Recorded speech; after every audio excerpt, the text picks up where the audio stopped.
Hello guys, good morning all of you and welcome back to our channel again.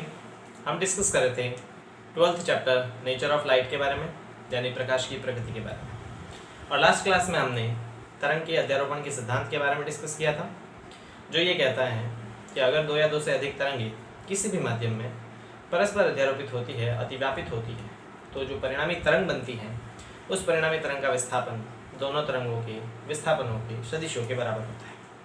अब उसमें हमने ये देखा था कि अध्यारोपण जो है वो बेसिकली दो प्रकार से पॉसिबल हो सकता है। अगर तरंगें अध्यारोपित होती हैं और उससे नई तरंग का जो विस्थापन है वो ज़्यादा प्राप्त होता है, तो इसे हमने संपोषी अध्यारोपण कहा था। ये तब होता है जब तरंगें समान कला में अध्यारोपित होती हैं या उनके बीच कालांतर का मान 2π, 4π, 6π ये होता है। दूसरी कंडीशन, यदि तरंगें अध्यारोपित होती हैं और परिणामी तरंग का जो विस्थापन है वो हमें कम प्राप्त होता है, तो इसे हमने विनाशी अध्यारोपण कहा था। ये तब होता है जब तरंगें विपरीत कला में अध्यारोपित होती हैं या फिर उनके बीच कालांतर π, 3π, 5π इस प्रकार से होता है। होल इन सोल तरंगों के अध्यारोपण से हमें यही पता चलता है कि तरंगें अध्यारोपित होती है, उससे एक नई तरंग बनती है और नई तरंग का जो विस्थापन है वो अध्यारोपित होने वाली तरंगों के विस्थापनों पर निर्भर करता है और साथ ही इनके बीच के कालांतर पर निर्भर करता है। आज के इस सेशन में हम डिस्कस करेंगे व्यतिकरण के बारे में, यानी कि इंटरफेरेंस ऑफ लाइट। व्यतिकरण क्या होता है, क्यों होता है, इसके लिए क्या क्या आवश्यक शर्तें हैं, उन सभी के बारे में आज हम चर्चा करेंगे। लेकिन उससे पहले हम एक और टॉपिक पढ़ेंगे जो है कला संबंधित स्रोत, यानी कि कोहेरेंट लाइट सोर्सेस। बेसिकली कला संबंधित स्रोत क्या होते हैं उसके बारे में हम थोड़ा जान लेते हैं। तो चलिए शुरू करते हैं आज का सेशन। हम बात कर रहे हैं कला संबंधित स्रोत के बारे में।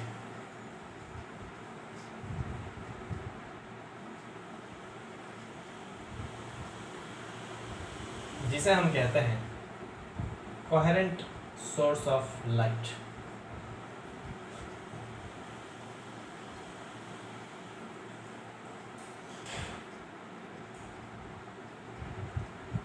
यानी प्रकाश के कला संबंधित स्रोत।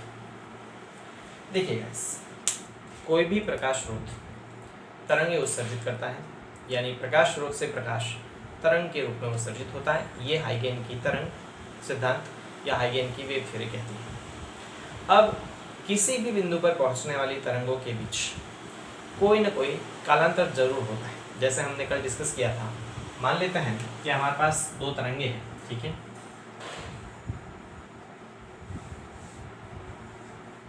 तो इनके हम कालांतर की बात करते हैं। मान लेते हैं हमारे पास दो तरंगे हैं। पहली तरंग कुछ इस प्रकार की है जिसका विस्थापन समीकरण हमारे पास है y1 सदिश, और हम किसी भी तरंग के विस्थापन समीकरण को किस प्रकार से व्यक्त करते हैं, हम उसको साइनसॉइडल वेव से, यानी कि ज्यावक्रीय समीकरण से व्यक्त करते हैं, जो होता है a sin ओमेगा टी। मान लेते हैं हमारे पास पहली जो तरंग है वो दे रखी है y1 सदिश बराबर a1 sin ओमेगा टी। यहाँ पर ये जो है मेरे पास, ये इसका कला कोण कहलाता है, ठीक है। अब यहाँ पे हम क्या देखते हैं कि sin ओमेगा टी का मतलब है यहाँ पे ये 0 से स्टार्ट हो रही है, ठीक है। दूसरी एक तरंग और मान लेते हैं, जो हम मान लेते हैं दूसरी तरंग, उसको हम रेड मार्कर से बना देते हैं।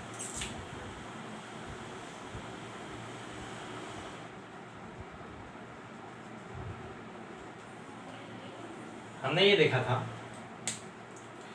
कि एक पूरे रोटेशन में जो एंगल बनता है वो 2π होता है, तो ये एंगल आ जाएगा पाई, ये आ जाएगा 3π, ये आ जाएगा मेरे पास 5π।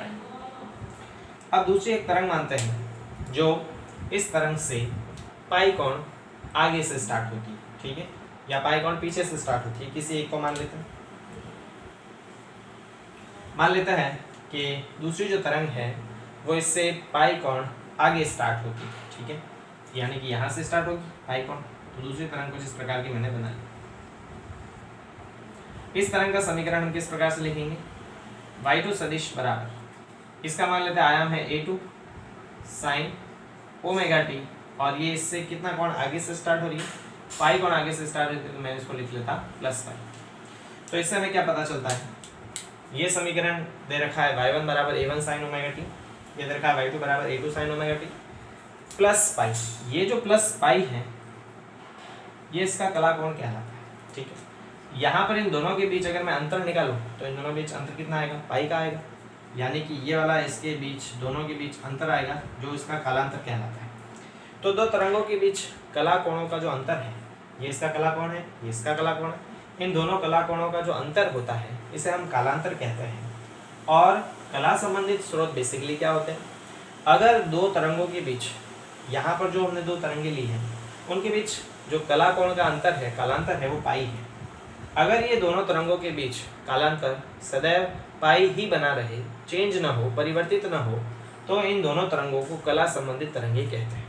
यानी कि कला संबंधित तरंगे क्या होती, ऐसी तरंगे जिनके बीच कालांतर समय के साथ बदलता नहीं हो, जिनके बीच कालांतर समय के साथ नियत बना रहता हो, उन तरंगों को कला संबंधित तरंगे कहते हैं। अगर इन दोनों तरंगों के बीच कालांतर पाई है और ये हमेशा कालांतर पाई ही बना रहेगा, परिवर्तित नहीं होगा, नियत बना रहेगा, तो इन दोनों तरंगों को हम कला संबंधित तरंगे कहते हैं। तो कला संबंधित स्रोत क्या होंगे, ऐसे स्रोत जिनसे उत्सर्जित होने वाली तरंगों के बीच कालांतर अपरिवर्तित रहता है, बदलता नहीं है, यानी चेंज नहीं होता है, उन तरंगों को कला संबंधित तरंगे, और ऐसे स्रोतों को हम कला संबंधित स्रोत कहते हैं। तो मेरी बात समझ में आ गई होगी। कला संबंधित होने का मतलब है तरंगों के बीच कालांतर समय के साथ परिवर्तित नहीं होना चाहिए।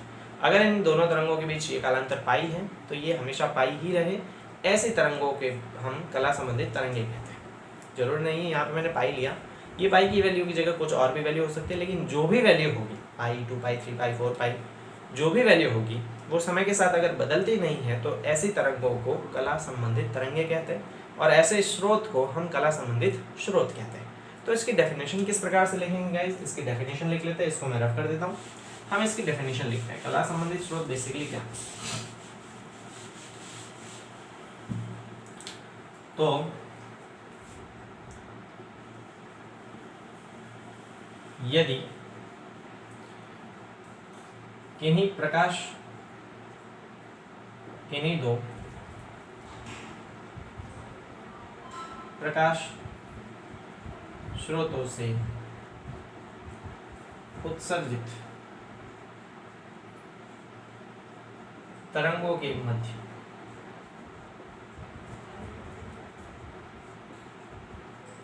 कालांतर समय के साथ अपरिवर्तित रहे,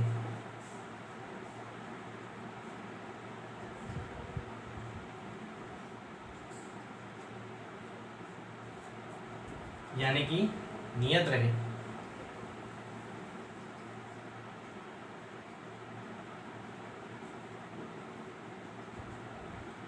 तो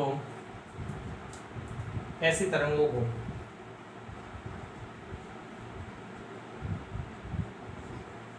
कला संबंधित तरंगे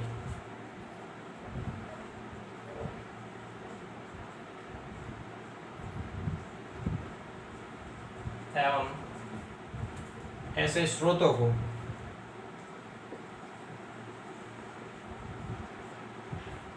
कला संबंधित स्रोत कहते हैं।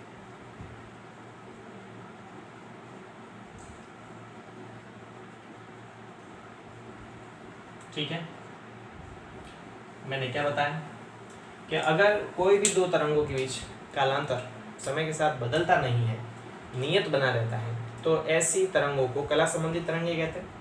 और ऐसे किसी स्रोत से उत्सर्जित तरंगे अगर कला संबंधित है तो उन स्रोत को हम कला संबंधित स्रोत कहेंगे। अब देखिए इंपॉर्टेंटली गाइस, कोई भी दो स्रोत, प्रकाश के कोई भी दो स्रोत भले ही कितने ही आइडेंटिकल हो, कभी भी कला संबंधित नहीं हो सकते। जैसे अगर हमारे पास दो बल्ब हैं, दोनों सेम ब्रांड के हैं, दोनों की पावर सेम है, ठीक है, मान लेते हैं हमारे पास दो बल्ब हैं, एक है बल्ब ए और दूसरा है बल्ब बी। ये बल्ब भी 60 वाट का है, ये बल्ब भी 60 वाट का है, ठीक है। इस बल्ब की ब्रांड भी सेम है, इस बल्ब की ब्रांड भी सेम है, दोनों में समान धारा प्रवाहित की जाए, दोनों पर समान विभव आरोपित किया जाए, तो दोनों से जो प्रकाश उत्सर्जित होगा वो हमें लगेगा कि कला संबंधित है, लेकिन वास्तव में वो कला संबंधित नहीं होगा। कोई भी दो अलग अलग प्रकाश स्रोत कभी भी कला संबंधित नहीं होते हैं। अब इसका क्या कारण है कि कोई भी दो स्रोत अलग अलग जो हैं वो कला संबंधित नहीं हो सकते? तो कोई भी प्रकाश स्रोत से प्रकाश उत्सर्जित कब होता है? उसके अंदर परमाणु जो है उत्तेजित अवस्था में होते हैं। उनकी उत्तेजित अवस्था से जब वो निम्न ऊर्जा स्तर में लौट रहे होते हैं उस समय वो प्रकाश उत्सर्जित करते हैं, और सारे ही परमाणु जो हैं वो एक साथ प्रकाश उत्सर्जित नहीं करते हैं, बल्कि ग्रुप में उत्सर्जित होते हैं। कुछ परमाणु सक्रिय अवस्था में होते हैं, कुछ परमाणु सक्रिय अवस्था में नहीं होते हैं। तो जो परमाणु सक्रिय अवस्था में है वो प्रकाश उत्सर्जित करते हैं, कुछ देर बाद वो निष्क्रिय हो जाते हैं, उसकी कुछ देर बाद दूसरे परमाणु का ग्रुप सक्रिय होता है और वो प्रकाश उत्सर्जित करता है। उसके कुछ समय बाद दूसरा प्रकाश जो ग्रुप है परमाणु को प्रकाश उत्सर्जित करता है। तो इस प्रकार सारे ही परमाणु जो है, किसी भी प्रकाश स्रोत के सारे ही परमाणु जो है, एटम्स जो है, वो एक साथ प्रकाश उत्सर्जित नहीं करते हैं, बल्कि वो ग्रुप में प्रकाश उत्सर्जित करते हैं। तो इसकी वजह से होता ये है कि उत्सर्जित अलग अलग प्रकाश स्रोत की अगर बात करें तो उसमें ग्रुप्स अलग अलग होंगे, तो इससे उत्सर्जित प्रकाश की जो तरंगदैर्ध्य होगी वो चेंज होती रहेगी। तो हमारे पास जो तरंगें प्राप्त होगी उनके बीच कालांतर भी समय के साथ बदलता रहेगा। इसका मतलब कोई भी दो प्रकाश स्रोत कभी भी कला संबंधित नहीं हो सकते। किसी एक ही स्रोत से हमें दो कला संबंधित स्रोत प्राप्त करने होते हैं। दो प्रकाश स्रोत अलग अलग हैं तो वो कभी भी कला संबंधित नहीं होते। हमें केवल एक सिंगल स्रोत से ही दो कला संबंधित स्रोत प्राप्त करने होते। तो इम्पोर्टेंटली यहाँ पे हम क्या बात करें? इम्पोर्टेंटली हम ये कह रहे हैं कि कोई दो प्रकाश स्रोत, दो अलग अलग प्रकाश स्रोत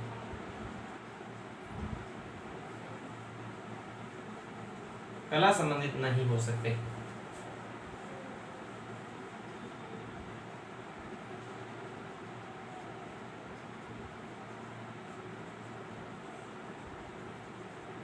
कोई भी दो अलग अलग प्रकाश स्रोत कभी भी कला संबंधित नहीं होते। ठीक है, तो हमें केवल एक ही प्रकाश स्रोत से दो कला संबंधित स्रोत प्राप्त करने होते हैं। तो हम क्या करते हैं? एक ही प्रकाश स्रोत से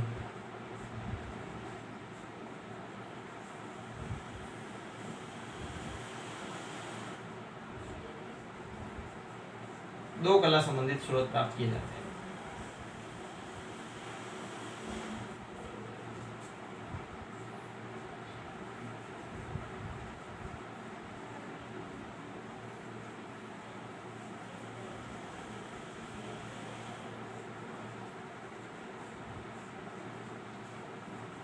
ठीक है, अब यहाँ पे एक ही प्रकाश स्रोत से दो कला संबंधित स्रोत प्राप्त करने की दो विधि है।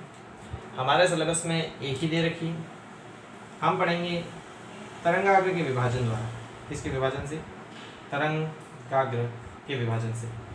पहली विधि है तरंगाग्र के विभाजन द्वारा, और दूसरी जो विधि होती है जो हम हायर स्टडीज में पढ़ते हैं वो है आयाम के विभाजन द्वारा। तो बेसिकली हमने क्या डिस्कस किया?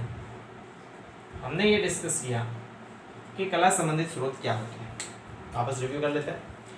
अगर किन्हीं दो तरंगों के बीच कालांतर समय के साथ नहीं बदलता है तो उन तरंगों को कला संबंधित तरंगे कहते हैं, और ऐसे स्रोतों को हम कला संबंधित स्रोत कहते हैं। कोई भी दो प्रकाश स्रोत अलग अलग हैं तो वो कला संबंधित नहीं हो सकते। क्यों नहीं हो सकते? क्योंकि प्रकाश स्रोत से प्रकाश उत्सर्जित होने की जो घटना है वो परमाणुओं की उत्तेजित अवस्था से निम्न ऊर्जा स्तर में आने के कारण होता है। ऐसे परमाणुओं को सक्रिय परमाणु कहते हैं, और समस्त परमाणु एक साथ सक्रिय नहीं होते। कुछ पोर्शन परमाणु का सक्रिय होता है और वो प्रकाश उत्सर्जित करता है, उसके बाद वो निष्क्रिय होता है, तो दूसरा ग्रुप परमाणुओं का सक्रिय होता है, वो प्रकाश उत्सर्जित करता है। वो जब निष्क्रिय होता है तो तीसरा ग्रुप जो है परमाणुओं का वो सक्रिय होता है, प्रकाश उत्सर्जित करता है। तो कंटिन्यूअसली यहाँ पे एक साथ सभी परमाणु प्रकाश उत्सर्जित नहीं करते हैं, बल्कि ग्रुप में उत्सर्जित होते हैं। तो इस वजह से उत्सर्जित प्रकाश की जो तरंग है उस तरंग की तरंगदैर्ध्य और उस तरंगों की जो कलांतर है वो बार बार चेंज होता रहेगा, कांस्टेंट नहीं रहेगा। और कांस्टेंट नहीं होने के कारण दो प्रकाश स्रोत कभी भी कला संबंधित नहीं होंगे, क्योंकि इनके बीच कालांतर बदल रहा है।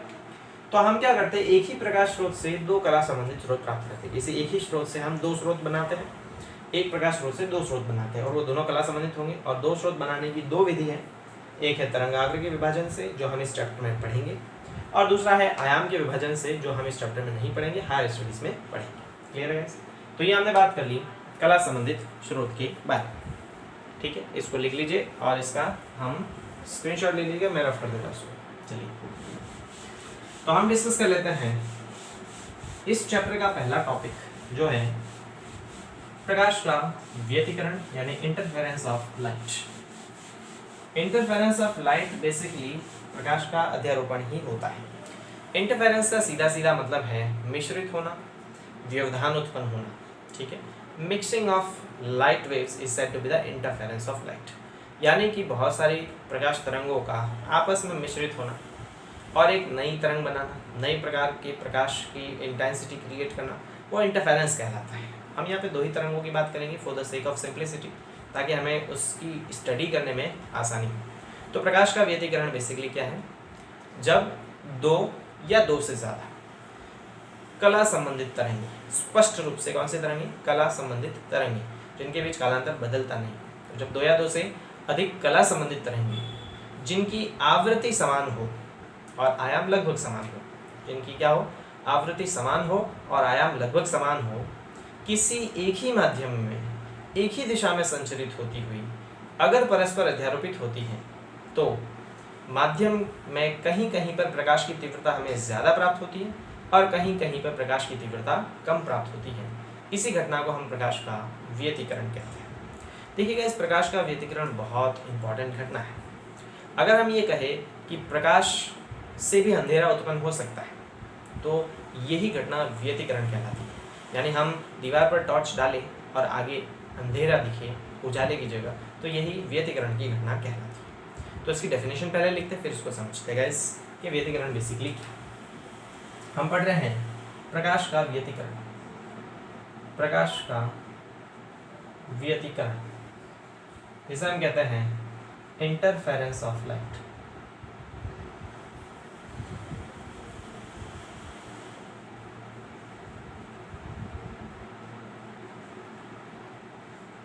डेफिनेशन क्या है, जब दो या दो से अधिक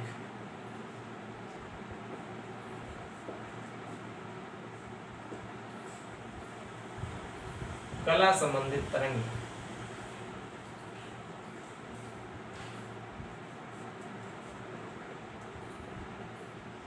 जिनकी आवृत्ति समान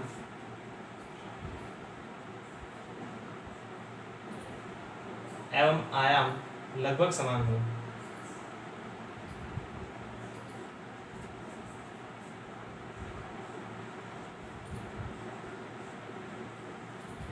किसी एक ही माध्यम में या किसी माध्यम में एक ही दिशा में संचरित होती हुई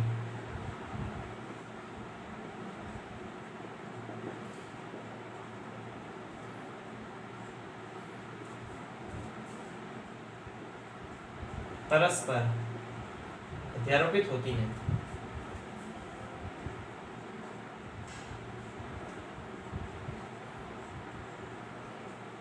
तो कहीं कहीं पर प्रकाश की तीव्रता अधिक एवं कहीं कहीं पर प्रकाश की तीव्रता कम प्राप्त होती है।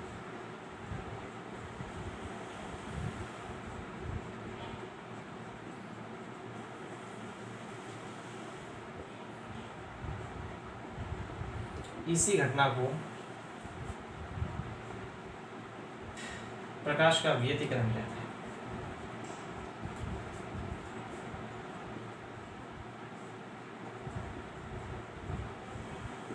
ठीक है, देखिए डेफिनेशन इसकी ज़्यादा बड़ी इसलिए है क्योंकि हमने इसमें वो सारी कंडीशन भी लिखी है जो व्यतिकरण के लिए अति आवश्यक है। तो देख लीजिए डेफिनेशन स्पष्ट रूप से क्या कहती है, दो या दो से अधिक कला संबंधित तरंगे। पहली कंडीशन ये आती है कि तरंगे कला संबंधित होनी चाहिए, मतलब उनके बीच कालांतर समय के साथ बदलना नहीं चाहिए, यानी वो कला संबंधित स्रोत से उत्पन्न होनी चाहिए। दूसरी, आवृत्ति इनकी समान होनी चाहिए। इंपॉर्टेंटली इनकी आवृत्ति क्या होनी चाहिए? समान। आयाम लगभग समान होगा तो चलेगा। एक ही माध्यम में एक ही दिशा में संचरित होती हुई, ठीक है, एक ही दिशा में और एक ही माध्यम में होनी चाहिए।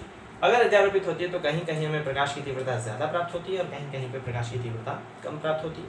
इस घटना को हम कहते हैं प्रकाश का व्यतिकरण, यानी कि दो तरंगें आपस में जुड़ेगी जिससे एक नई तरंग बनेगी और नई तरंग की तीव्रता जो है वो कहीं पे ज़्यादा हो सकती है, कहीं पे कम हो सकती है। इस घटना को हम प्रकाश का व्यतिकरण कहते हैं। तो ये बेसिकली अध्यारोपण ही है। अगर हमारे पास दो तरंग हैं, एक तरंग इस प्रकार से है जिसका विस्थापन समीकरण मान लेते हैं y1 सदिश है, और दूसरी तरंग हमारे पास इस तरह से है जिसका विस्थापन सदिश हम मान लेते हैं y2 सदिश। अगर ये दोनों एक ही दिशा में संचरित होती हुई अध्यारोपित होती है तो इस स्थिति में जो नई तरंग हमें प्राप्त होगी उसका विस्थापन सदिश दोनों सदिशों के योग के बराबर आएगा, दोनों के विस्थापन सदिशों के योग के बराबर आएगा। इस घटना को हम प्रकाश का व्यतिकरण कहते हैं। अब प्रकाश का व्यतिकरण भी बेसिकली कितने प्रकार का होगा? दो प्रकार का होगा, क्योंकि अध्यारोपण हो रहा है तो अध्यारोपण दो प्रकार के होते हैं। तो यहाँ पे प्रकाश का जो व्यतिकरण है वो भी कितने प्रकार का होगा? दो प्रकार का होगा। कौन कौन सा? पहला जो होगा उसे हम कहते हैं संपोषी व्यतिकरण, संपोषी व्यतिकरण, ठीक है। कंस्ट्रक्टिव इंटरफेरेंस, कंस्ट्रक्टिव इंटरफेरेंस कब होगा? जब तरंगे समान कला में अध्यारोपित होती है। मैं इसके बारे में डिस्कस कर चुका हूँ। समान कला में, या फिर हम ये कहें कि इनके बीच का जो हमारे पास कालांतर आता है वो कालांतर कितना आना चाहिए? वो कालांतर होना चाहिए या तो 0 या फिर 2 पाई या फिर 4 पाई 6 पाई सो ऑन करें तो ये आना चाहिए 2n पाई के बराबर। क्लियर? तो या तो तरंगे समान कला में अध्यारोपित होनी चाहिए या फिर इनके बीच कालांतर ये कुछ होना चाहिए। अब हम एक चीज़ यहाँ पे और डिस्कस कर लेते हैं, कालांतर के साथ साथ पथांतर भी देख लेते हैं। समझ लीजिए, मान लेते हैं हमारे पास ये तरंग दे रखी है, ठीक है, इस तरह से यहाँ से लेके यहाँ तक टोटल एंगल बनता है 2 पाई और यहाँ से लेके यहाँ तक की टोटल जो लंबाई होती है उसे हम कहते हैं लैम्डा, ठीक है। यानी कि एक लैम्डा 2 पाई के बराबर होता है। एक लैम्डा किसके बराबर होता है? 2 पाई के बराबर होता है। मतलब अगर कालांतर निकालना चाहे तो कालांतर और पथांतर में क्या संबंध होगा? कालांतर और पथांतर में ये संबंध होता है कि जो पथांतर होता है वो बराबर आएगा मेरे पास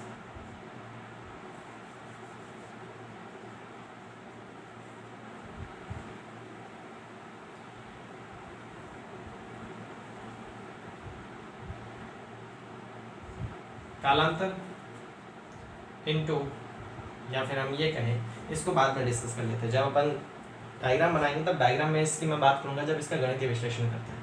तो संपोषी व्यतिकरण संपोषी अध्यारोपण की तरह ही है, इसके बारे में हम डिस्कस कर चुके हैं, इसलिए ज़्यादा यहाँ पे मैं बात करूंगा नहीं।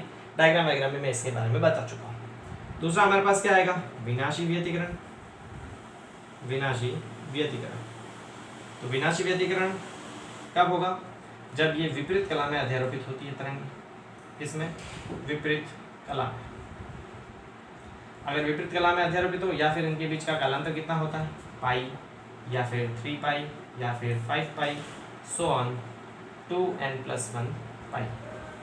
तो इस तरह हम क्या देखते हैं कि अगर 2 या 2 से अधिक कला संबंधित तरंगें जिनकी आवृत्ति समान हो, आयाम लगभग समान हो, एक ही दिशा में संचरित होती हुई अध्यारोपित होती है तो इससे जो नई तरंग बनेगी उसकी तीव्रता कहीं कहीं पे ज़्यादा होगी, कहीं कहीं पे कम होगी।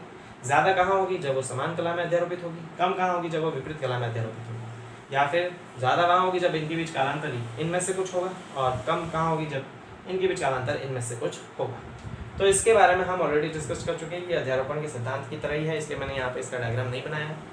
इससे आगे वाले वीडियो लेक्चर में हम इस गणितीय व्यतिकरण के गणितीय विश्लेषण के बारे में डिस्कस करेंगे और इसको थोड़ा ज़्यादा डीप में समझेंगे कि व्यतिकरण बेसिकली किस प्रकार से होता है, मैथमेटिकली हम उसको किस प्रकार से समझ सकते हैं। तो मिलता है गाइस अगले वीडियो लेक्चर में। Thank you so much.